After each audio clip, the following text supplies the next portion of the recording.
Funding for this program is provided by Friends, the Iowa PBS Foundation. Generations of families and friends who feel passionate about the programs they watch on Iowa PBS. And by Unleash Council Bluffs celebrates all things that make our city unlike anywhere else on purpose. Live music performances, rich railroad heritage, Lust Hills adventures, and historic architecture. Learn more at unleashcb.com.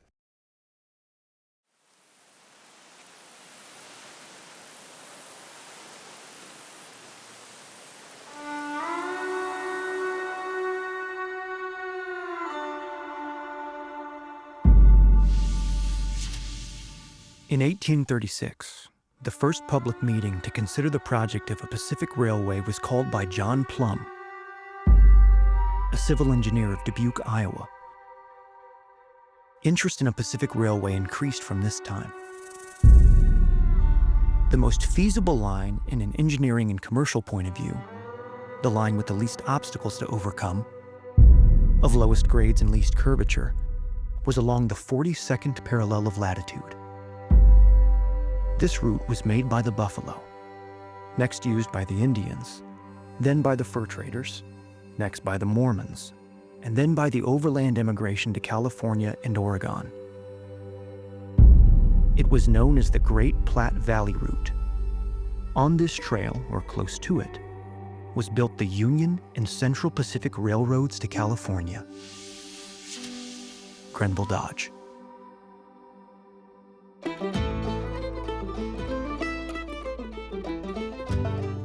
Thought of having a connection to the West was something that George Washington dreamed about. And I think for Dodge, the future is out there in the West and the possibilities are endless. He was described as a man of indomitable energy, with quick perceptions and resolute to the point of stubbornness. At 5 feet 8 inches, some said he was more Napoleon than Hercules. The governor of Iowa called him a sickly-looking fellow. His wife addressed him as Ocean because he was always away. Dodge always struck me as a really pragmatic person, very down-to-earth, very this is how it is. And I think it didn't win him a lot of friends in the Victorian era. To those who knew Grenville Dodge, he was driven and ambitious, a rapid thinker, writer, and talker, who was rapid in arriving at conclusions. He displayed heroism and bravery in the Civil War, surveyed the Western Plains through the Rocky Mountains, and got himself elected to Congress. He had the worst voting record of the 40th Congress. His day job as chief engineer of the UP was the job he cared most about. He distinguished himself in the Civil War. He demonstrated that he was a railroad builder under very difficult circumstances. He proves that again, getting to Promontory. He consulted on more than 30 railroads and laid out towns across the West, forever changing the American frontier and the lives of those who lived there. The Transcontinental Railroad was the biggest construction project of its time. Over 1,800 miles, across some very difficult, unpopulated territory. It was the project of the 19th century worldwide. Dodge was very important to the success of the railroad. As a soldier, he fought to unite the nation in the Civil War. He would do it again with the Union Pacific Railroad. He's thinking about something that people have been thinking about a long time by that time. What's the best way to get there? At the crossroads of war, politics, and industry, Grenville Dodge rose from humble beginnings to become an early force in the Republican Party and a defining figure of the Gilded Age. He transformed his fortune and, in the process, his country.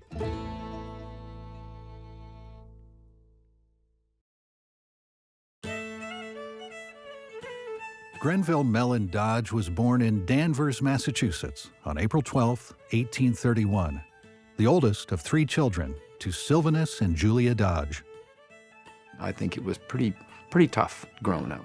His father was someone who really took seriously the ethic of hard work. And he brought his young son, Grenville, his oldest son, along with him. And he used to follow him around in a meat cart, and just one of those kids who just wanted to be a part of it. So I think his dad took him everywhere and taught him this value of hard work. At 14, Dodge was hired at a nearby farm where he met Frederick Lander, a civil engineer and soldier. Lander taught him how to survey a railroad line across the property and captivated Dodge with stories of the great railroads pushing west. It wasn't until 1827 that you had the first railroad operating in the United States, and I think that Dodge, his imagination was captured by the idea of this new technology. And I think he was looking for some greater amount of control, some greater amount of achievement, potentially. And I think he saw railroads as a means to an end. Dodge followed in Frederick Lander's footsteps to Vermont, where he earned a civil engineering degree from Norwich University, one of the nation's earliest private military and civil engineering colleges. From there, he went west to Illinois, where at the age of 20, he joined his first survey crew as an axeman. Most civil engineers started their career on a survey crew, and they started at the bottom as the axeman, the guy that cleared the brush out of the way so that the transit man could see the target of the rod. They start at the bottom and work their way up in a survey crew. You did some of the most difficult jobs that required strength and durability, and frequently in wilderness environments where you didn't have the benefit of civilization. And that's a great teacher. In Illinois, Dodge surveyed for the Chicago and Rock Island Railroad under engineer Peter Day, who noted his wonderful energy. If I told him to do anything, he did it under any and all circumstances. Rock Island formed the Mississippi and Missouri Railroad Company and sent Day and Dodge west. From Davenport through Iowa City to Grinnell, on through Des Moines, reaching the Missouri River at Council Bluffs, they would conduct the first survey across the state of Iowa. The expedition was recorded by camp cook and sketch artist George Simons, and by Dodge in his diary. November 22nd, 1853. We reached Canesville, its name just having been changed to Council Bluffs. We were very cordially received by the citizens. They were greatly pleased at the possibility of a railroad coming to them, and ours being the first survey made considerable excitement in the place. Grenville, Dodge. The Kansas-Nebraska Act of 1854 created 2 new territories west of the Missouri River and repealed the Missouri Compromise, opening those territories to the possible expansion of slavery. Settlers poured through western Iowa into Nebraska territory to stake claims and shape the region. When a financial panic halted work on the M&M Railroad at Iowa City, Dodge again moved west, settling along the Elkhorn River in the newly organized territory. He's very clever. He understood from his engineer standpoint where the best route for a railroad would be, and so he bought property. And he did that very deliberately. He became a farmer, but there was always this eye towards someday a railroad's going to be here, and they're going to have to buy it from me, or I will build it here. His brother Nathan and their father Sylvanus joined him on the Elkhorn. Also in the cabin, Grenville's wife, Ruth Ann, whom he had met in Illinois.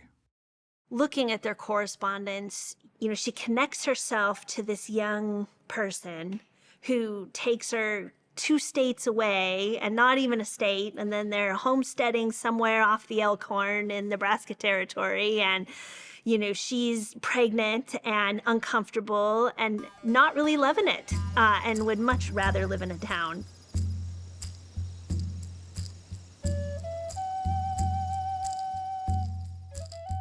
For thousands of years, indigenous peoples, including the Pawnee, Omaha, Ponca, and Cheyenne, used the Elkhorn River Valley for hunting and travel. By 1855, increasing migration strained resources and led to conflict. The Pawnees made up a war party of about 50 braves and came rushing down the road toward our cabin. Their appearance with painted faces and weapons of war made us think that possibly our last day had come. The chief drew up and dismounted at our feet and made past us to enter the cabin shouting Ponca, we standing in wonderment as to what it all meant. In a few moments, the chief mounted his pony and, followed by a few of the young bucks, dashed on down the valley. Grenville Dodge. That June, Ruth Ann gave birth to their daughter, Letty. Soon after, the Dodges abandoned their homestead and returned to town. When Dodge arrived in Council Bluffs was the intersection of travel to the west. So, the Mormon migration came through here. People who were going west on the Oregon Trail would often intersect through Council Bluffs. If you were trying to outfit yourself, you would suit up here. In those days, you could open a bank and you could have your own currency. That's kind of how it worked. And so he opened with a partner, Baldwin and Dodge, and this becomes a very prominent and very profitable bank and real estate. And it became a new life for them. And I think it was one that his wife preferred far more than living down on the Elkhorn River. With his brother Nathan managing operations, Dodge and partner John Baldwin opened a bank, a mill, and a general store while running freight lines as far as Denver. They also speculated on land, purchasing and brokering lots along Dodge's proposed M&M line.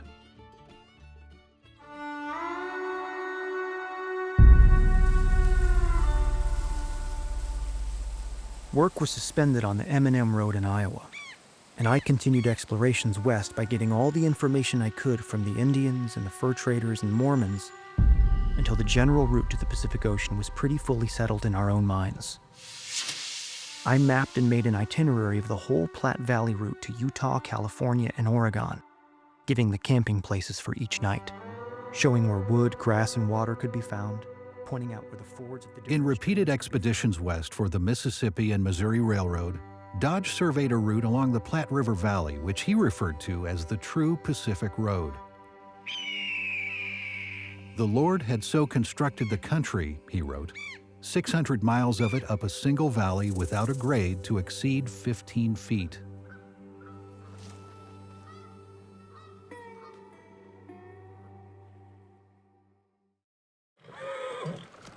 In August 1859, Illinois politician Abraham Lincoln arrived in Council Bluffs on legal business and gave a speech at the Council Bluffs Concert Hall.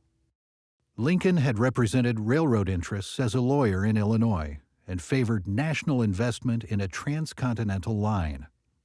Dodge attended the speech with Ruth Ann, and afterward, according to Dodge, the two men met.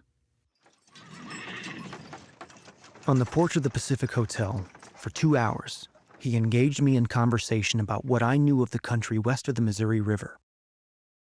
He inquired particularly as to the comparative merit of the 42nd parallel, or Platte Valley lines.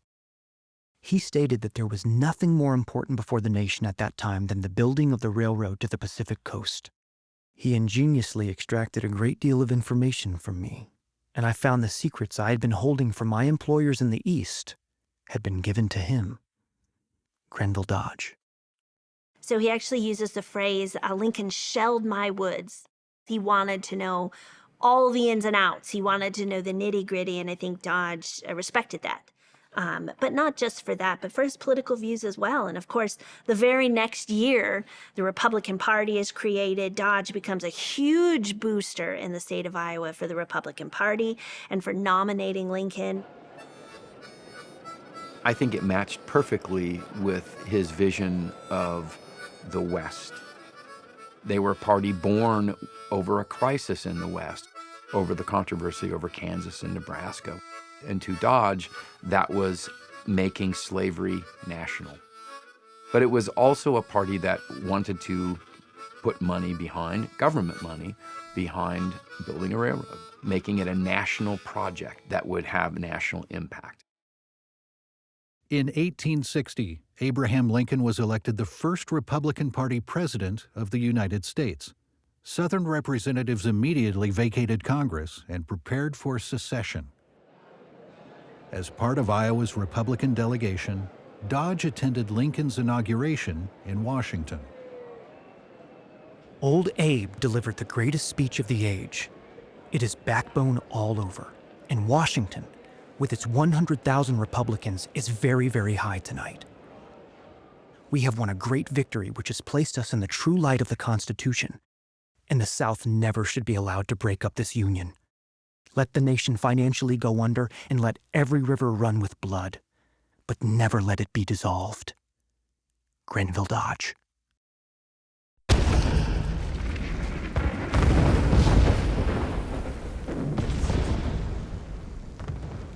On April 12, 1861, Confederate forces fired on Fort Sumter in Charleston Harbor, beginning the Civil War.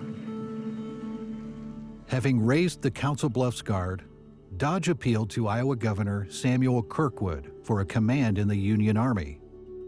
Friends urged him to stay out of the fight. "Now is the time for war contracts," wrote fellow Iowa Republican Herbert Hoxie. "There must be money in this war someplace, and we ought to have our share. Don't enlist or take command of a company. Keep clear of that." Facing similar pressure at home, Dodge told Ruth Ann he would rather take a position of leader than hereafter be forced to be a follower. I think he realized, like many did, those who joined, that the Union was what this was all about. Slavery was a part of it, of course. Slavery led to the war. But in the early days of the war, the men who joined to fight for the Union were mainly fighting for the Union.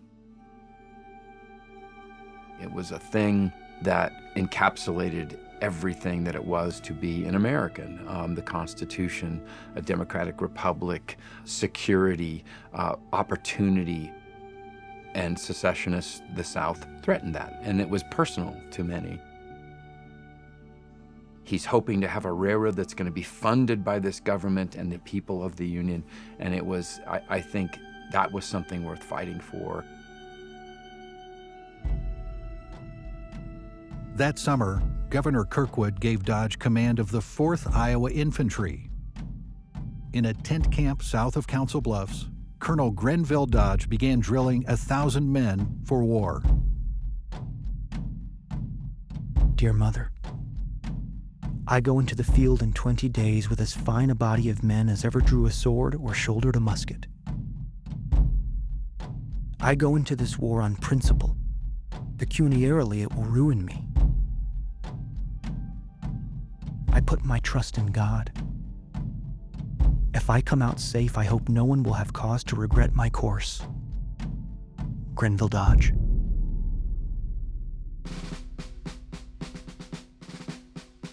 The 4th Iowa Infantry passed the winter of 1861 in Rolla, Missouri, building barracks, fighting disease, and waiting. In the spring, Dodge and his men joined a Union campaign into northwestern Arkansas, where Confederate forces made their stand at Pea Ridge. The two-day battle would secure Missouri for the Union and become the war's largest engagement west of the Mississippi.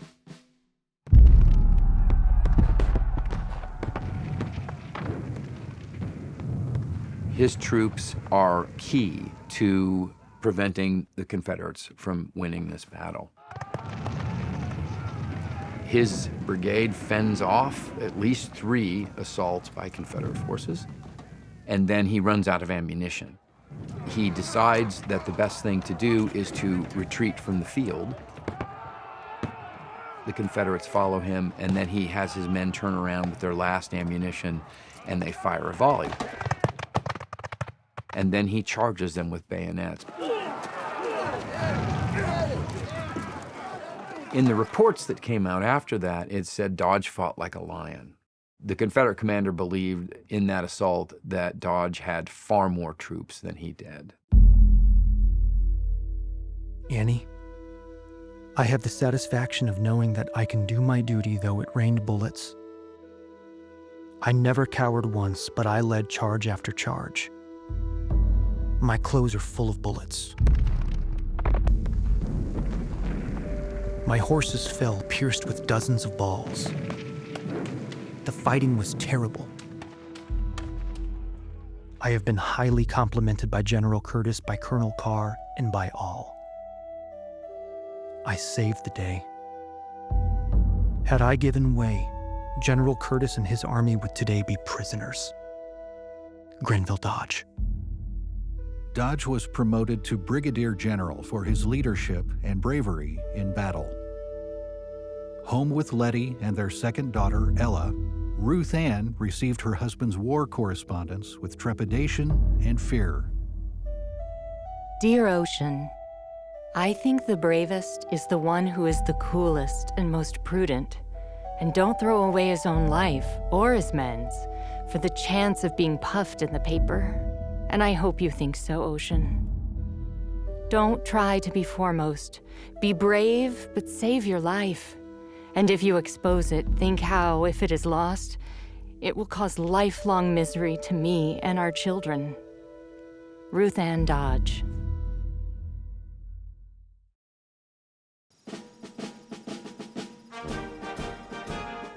In July, President Lincoln signed the Pacific Railway Act of 1862. The law provided federal loans and land grants to two companies for the construction of a transcontinental line.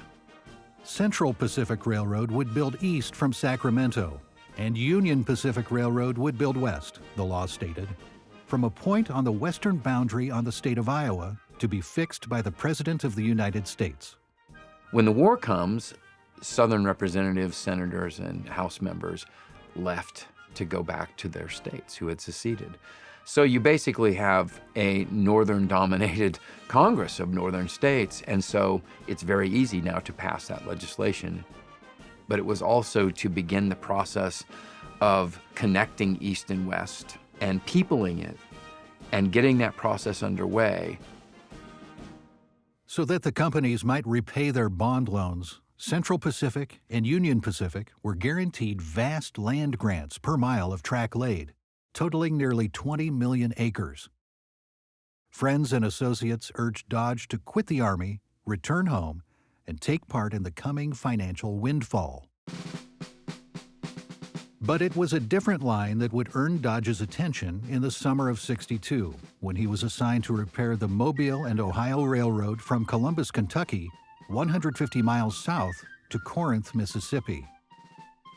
The Civil War was the first railroad war. The railroads were part of the battlefield. So whomever was using it, the other side would attack and destroy, burn the trestles, burn the bridges, rip up track. So it was the job of then the other side to come back and rebuild the bridges and relay the rail. And Grenville Dodge was an expert at that.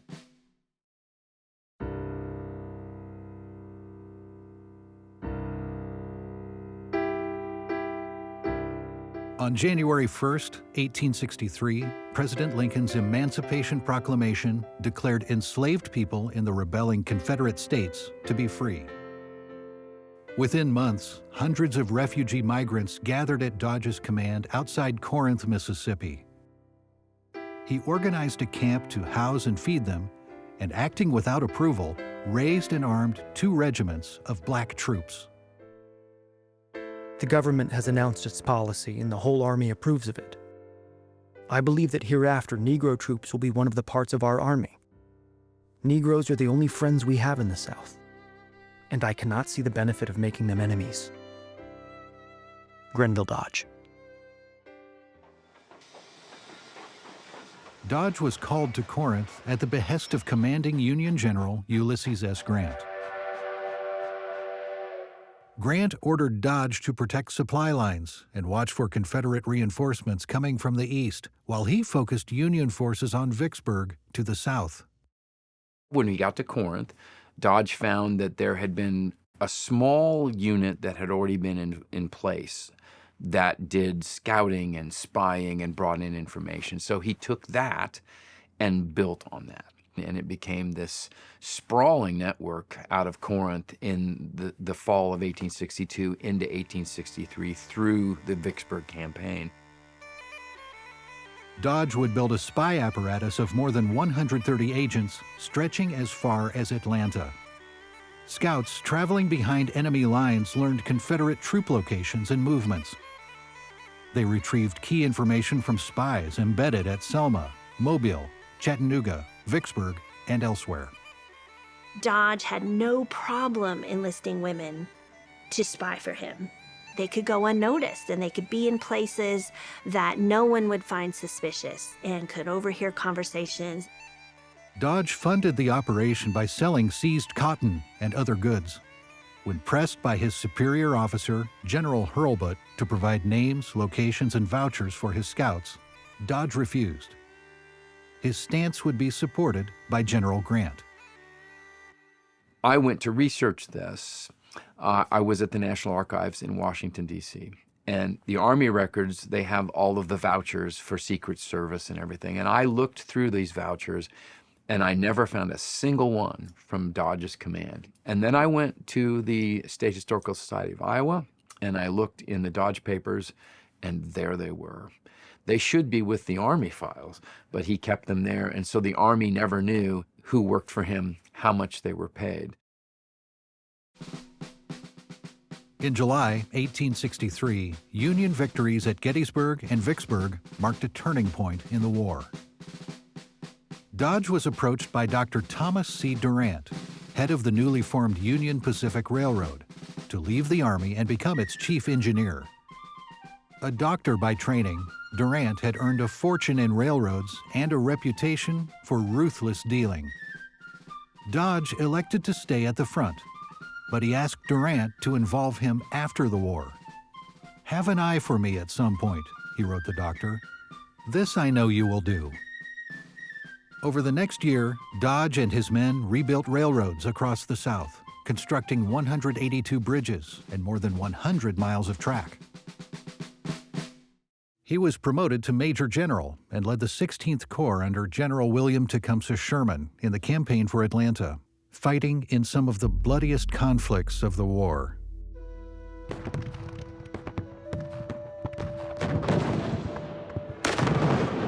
Unless you can conceive of a battlefield where 10,000 men fall, where hundreds of cannons thunder, and 100,000 muskets belch forth death for hours, you can have no conception of a battle.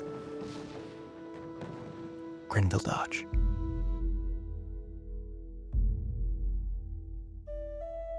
Dear Ocean, the days and weeks creep by, and still there is no sign of Sherman's army resting. This summer's work will use up our brave army terribly. Every bullet that hits one of our brave soldiers, worse than kills those depending on him at home. The last thought at night, the first thought in the morning is, what has fate in store for me? Little do you men know what agony at times we at home feel. Oh, when will this war end? Ruth Ann Dodge. By the summer of 1864, Union forces dug in outside Atlanta and cut off supply lines. Dodge and the 16th Corps prepared to wait it out. Then something happened that would remove Dodge from the Eastern Front for good. He goes to the frontline trenches of his troops, and he's going to be kind of observing the Confederates who are across the way. One officer looks through the portal, and then Dodge looks through. Well, what they didn't know, and what he didn't know, was that Confederate snipers looked for shadows. When they saw a shadow in the box, they knew somebody's head was there. Dodge all of a sudden topples over backwards, his hat flies off, and there's blood everywhere. So everyone pretty much thinks that Grenville Dodge is now no more.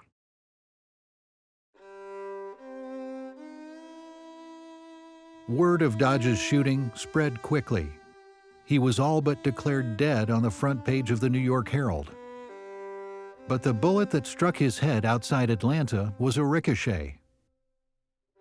He regained consciousness in General Sherman's tent with a fractured skull and severe concussion. He would experience headaches the rest of his life. Atlanta fell in September, and the Confederacy entered its final days. Reassigned to St. Louis, Dodge took command of the Department of the Missouri, overseeing much of the western frontier. His task? Put down guerrilla uprisings and bring order to the plains. In command of the Department of the Missouri, I found all the Indian tribes on the plains at war. General Grant sent a dispatch asking if a campaign upon the plains could be made in the winter. Having spent 8 or 10 years of my life upon the plains before the war, I answered that it could.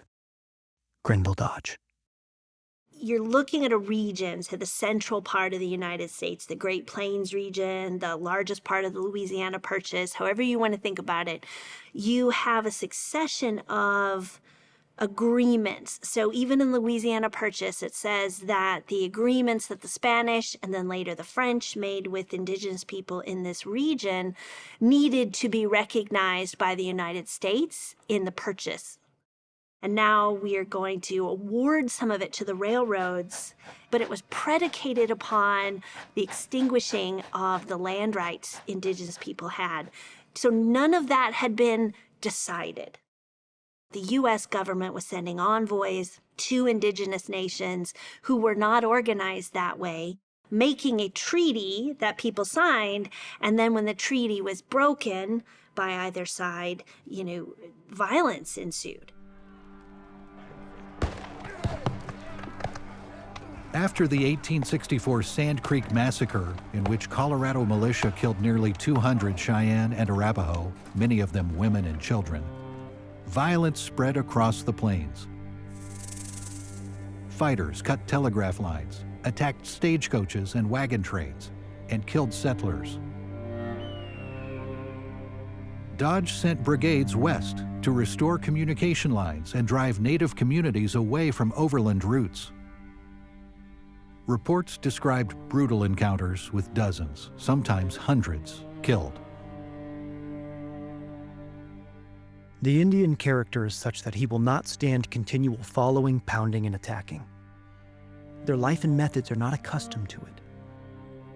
None of our campaigns have been successful that have not been prepared to follow the Indians day and night, attacking them at every opportunity until they are worn out, disbanded, or forced to surrender.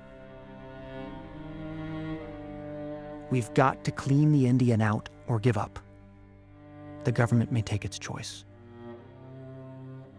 Grenville Dodge. With violence escalating across the plains, the Army's strategy drew congressional scrutiny. Dodge and his men were withdrawn from the region in late 1865.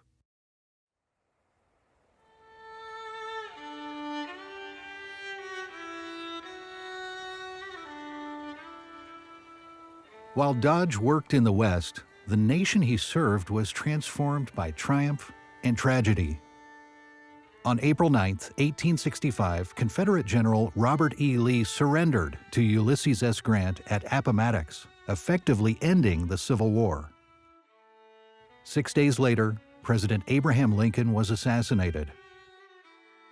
Dodge traveled to Springfield, Illinois, where he commanded the military guard at Lincoln's funeral, later calling it the saddest sight of his life.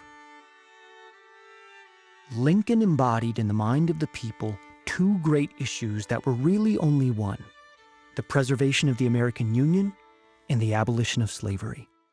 They were so plain, so vividly defined, and so, back of him were the masses of the people, their eyes fixed with pathetic faith and loyalty upon that tall, gaunt, stooping, homely man who to their minds meant everything that makes a cause worth dying for. Grenville Dodge.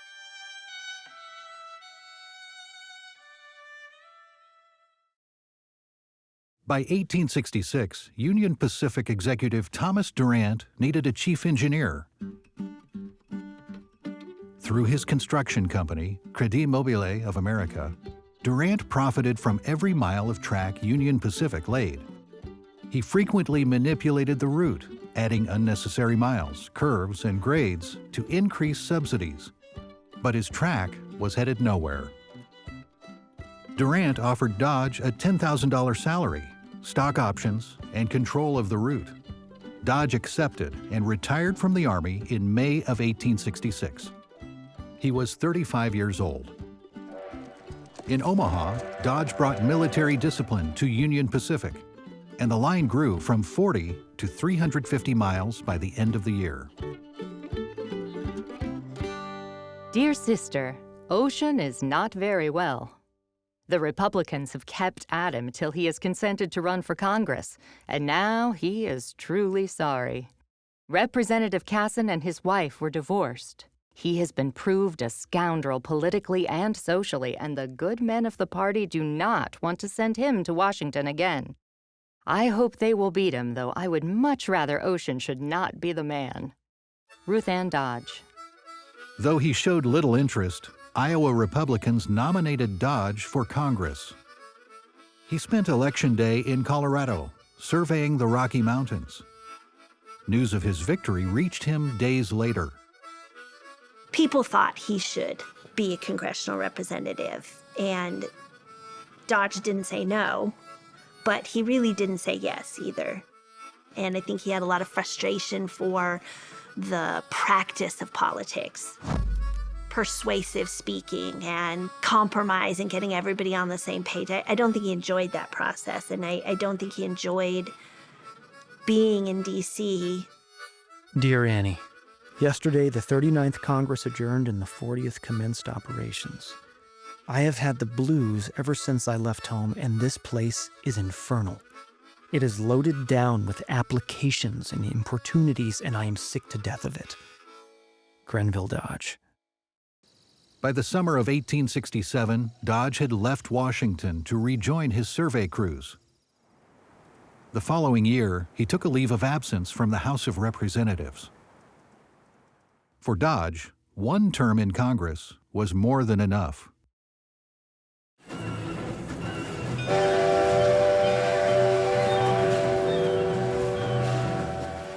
On they came. Two men seize the end of a rail and start forward, the rest of the gang taking hold by twos. At the word of command, the rail is dropped in its place. Close behind the first gang come the gaugers, spikers, and bolters, and a lively time they make of it. It is a grand anvil chorus that those sturdy sledges are playing across the plains. 3 strokes to the spike, 10 spikes to a rail, 400 rails to a mile, 1,800 miles to San Francisco. 21 million times are those sledges to be swung before the great work of modern America is complete. W.A. Bell. The operation consisted of 10,000 graders, woodcutters, bridge builders, and track layers, with 10,000 animals in tow. Dodge's team of surveyors led the way, followed by the bridge builders, and behind them, Casement's army, a team of 1,000 men operating under the command of General John Casement, laying up to 3 miles of track per day. In the summer of 1867, Dodge established a supply depot and laid out a town at the base of the Laramie Range.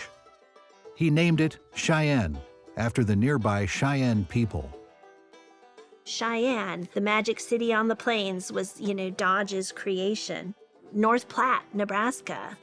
Kearney, Grand Island. Grand Island was actually on the other side of the river and was moved to align with the railroad. And then you have the railroad and the agent Dodge who were in charge of what's Main Street. Where's the railroad property going to be? Where is the town going to develop, and how is it going to develop? What areas are going to be set aside for the military? How are we going to support the intervening mile sections, which were homestead, right? So it was a question of business development alongside construction. So they were making the case for the railroad as they moved. Dodge's line began to populate the West. In a mobile tent city called Hell on Wheels, gamblers, saloon keepers, prostitutes, and outlaws chased eager clientele on the tracks of the Union Pacific. By year's end, Cheyenne had more than 4,000 residents. The road climbed a gradual 15 feet per mile from the Platte Valley, reaching an elevation of more than 6,000 feet at Cheyenne. From there, the line steepened into the Rocky Mountains, cresting at 8,200 feet at Sherman Summit, the highest point reached by any railroad on the continent at the time. Westward, the line descended along a rare natural slope of bedrock known as the Gangplank. The route then reached Laramie, established months earlier by Dodge and his surveyors, and continued toward the Great Divide Basin. After reaching the west rim of the Red Desert, you immediately drop into the valley of Bitter Creek, the waters of which flow into the Pacific. The crossing of the Continental Divide by the Union Pacific is thus by way of an open prairie of comparatively low elevation, about 7,000 feet, instead of a mountain range. The work of building the road there was unexpectedly light, and it almost seems that nature made this great opening in the Rocky Mountains expressly for the passage of a transcontinental railway. Grenville, Dodge. One of the first obstacles that they encountered in the Laramie Mountains was Dale Creek.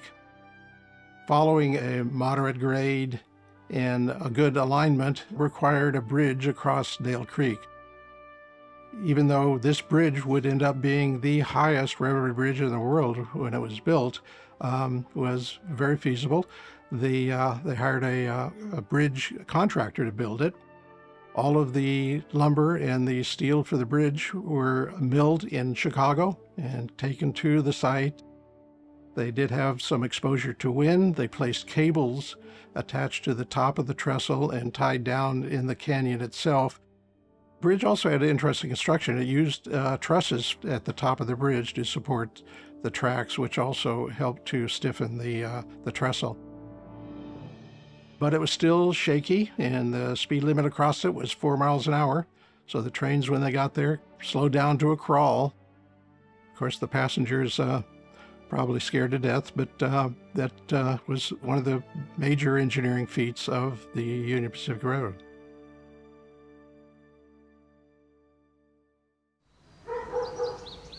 Dear Ocean, Hoxie was over this morning. He told me the company had telegraphed you to return with surveys. As to being ordered about everywhere by Durant, I would not do it. And I have thought lately you could do better off the road than on. How can you like being gone so much and having so many times to fight men like Durant? I think there is more in Seymour's being out there now than you think. He is cunning and crafty, and you had best look out for him. Ruth Ann Dodge. I don't know how well Durant actually knew Dodge and knew what he was getting into when he hired Dodge. Dodge had his expectations that he would be responsible and in charge of the engineering aspects of the construction. Durant, in the meantime, had hired a consultant, a guy named Seymour, a civil engineer, and he started listening to Seymour more than Dodge. That started a long feud between Dodge and Durant.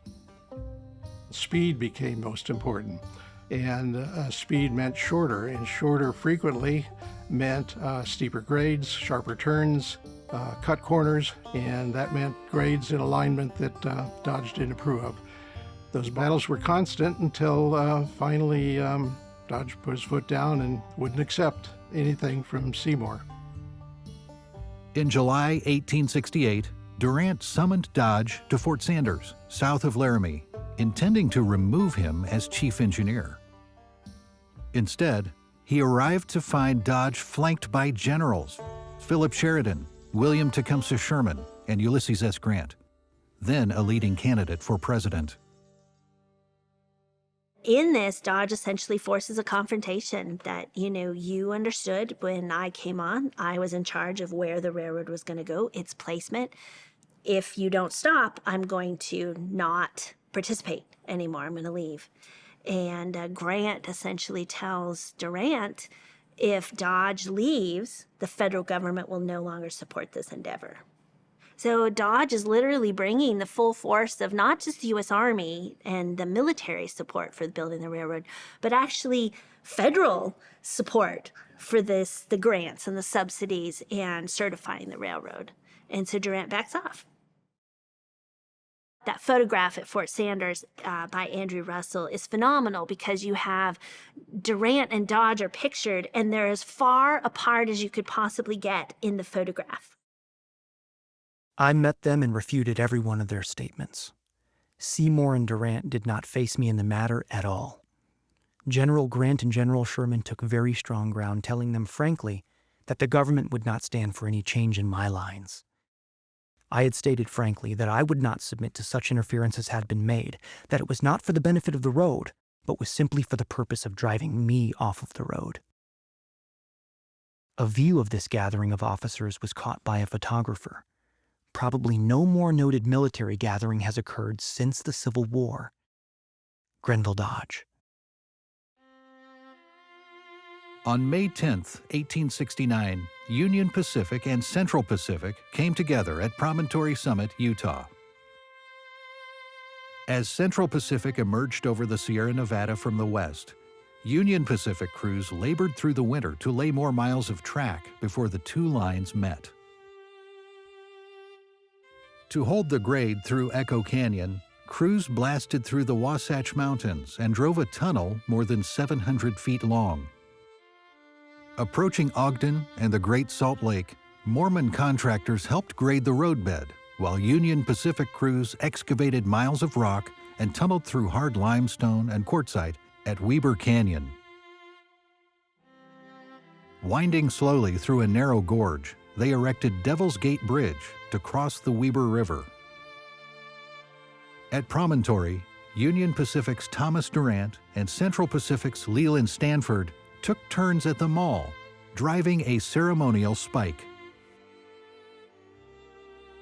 The photograph we all think of as iconic of that moment was manufactured by the engineers. Simon Montague for Central Pacific and Dodge, who is on the right side in that photograph, frustrated by the pomp and circumstance of the day and didn't think that any of the photographs before really represented the guys who got it done, So they invited the crews of the two locomotives, which are on top, and then all of their construction foremen to be in this photograph, the real people who made it work. And then that photograph became the iconic image of the day because the glass plate photograph that was taken of the final spike being driven broke on site, which is the downside of glass plate photography. One of the most obvious omissions from the photograph are the Chinese crews that worked for Central Pacific and who, of course, were given the honor of laying the last rail during the ceremony. But they're not obviously represented. Dodge had steered the Union Pacific more than 1,000 miles west from Council Bluffs. "This is the way to India," he declared, before taking his turn at the mall, with daughter Letty looking on. And with it, travel from New York to San Francisco dropped from 5 months to just 7 days. Dodge telegraphed President Ulysses S. Grant, The time to which you have looked interested today arrived. It is now all rail across the continent. It gives me great satisfaction that the work was completed during your administration. Grenville Dodge. At just 38, Dodge had helped unite the nation a second time. The next year, Dodge retired from Union Pacific and returned to Council Bluffs a wealthy man. He and Nathan supported hundreds of Council Bluffs families through their business ventures, and Dodge himself had amassed a fortune worth millions today. At home, he turned his attention to a project he had long neglected, his family.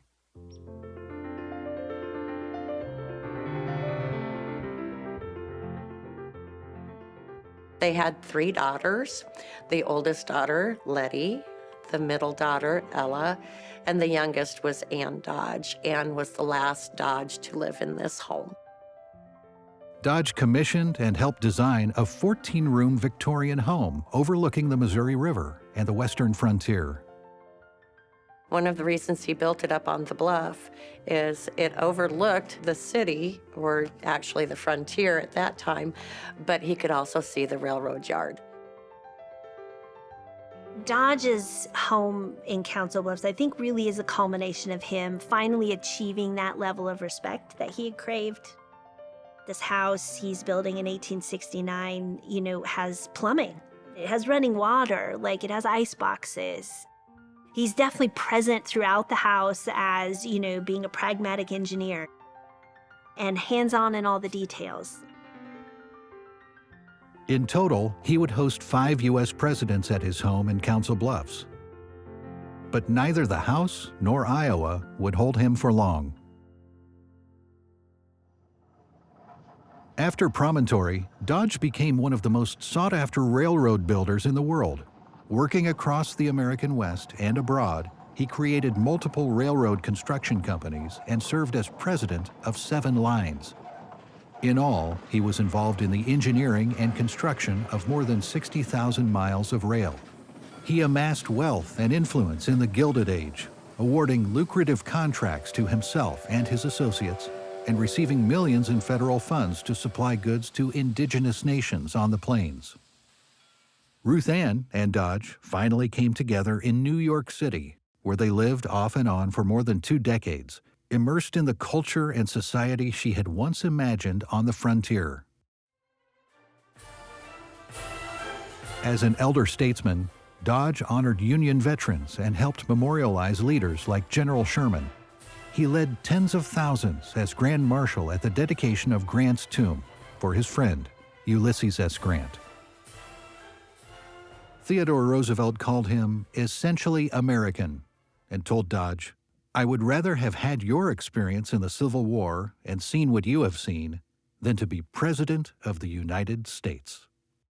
But Grenville Dodge's story would remain largely unknown. I think Dodge really does get a bad rap overall. There were biographies of him that were done at a time when sort of grandiose language was popular, and I think that damaged his reputation a little bit. I think he might have taken some bad advice when he wrote, his couple of booklets or pamphlets and, used that same type of language. But when you look at the things that Dodge did on a daily basis, things he wrote, he's always comes across as just not very grandiose and not a braggart and not someone who's trying to put himself above everybody else, but just really try to achieve the goals of the project. And that's who I think he probably was. And so I think he gets a bad rap in history. And in fact, for the history of building the Transcontinental Railroad, he's almost erased out of popular thinking, which is interesting to me because he, was probably more than any other individual, at least on the UP side, critical to its completion. Dear brother, if you still call this place your home, and I hope you do, I think it would be well for you to contribute something every year to this hospital, same as you would probably do if you lived here. There is no better way to keep in sympathy with the changing population of a city than by making regular contributions to its most deserving charities. You have been away so much. I noticed the last time your name was mentioned in the papers, you were spoken of as a former resident of this city. Nathan P. Dodge.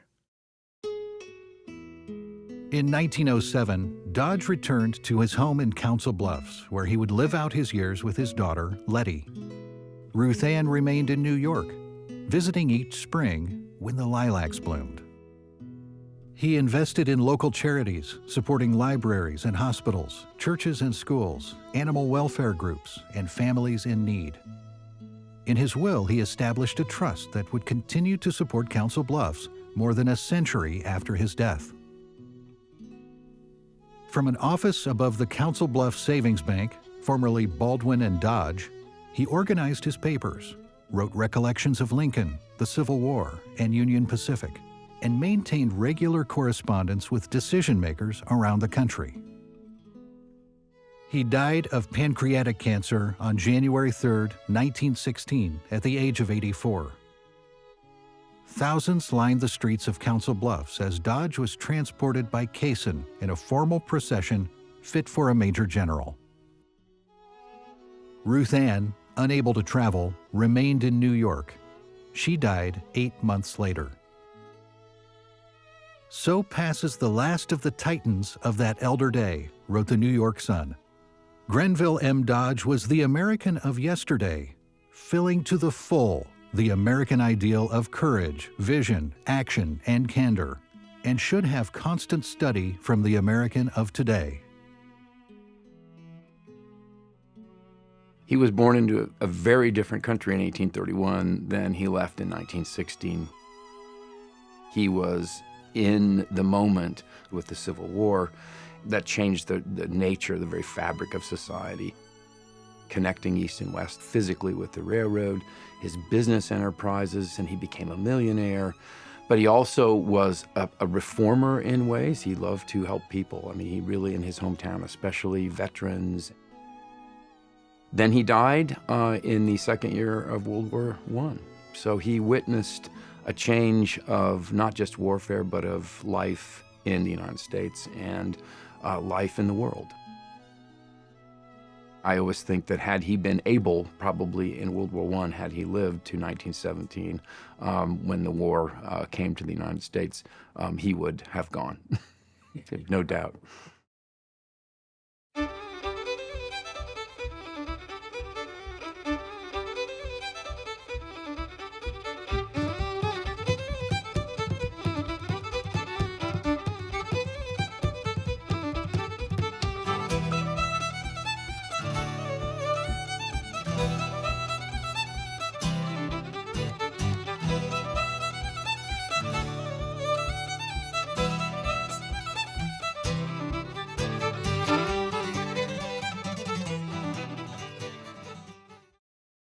Unleash Council Bluffs celebrates all things that make our city unlike anywhere else on purpose. Live music performances, rich railroad heritage, Lust Hills adventures, and historic architecture. Learn more at unleashcb.com.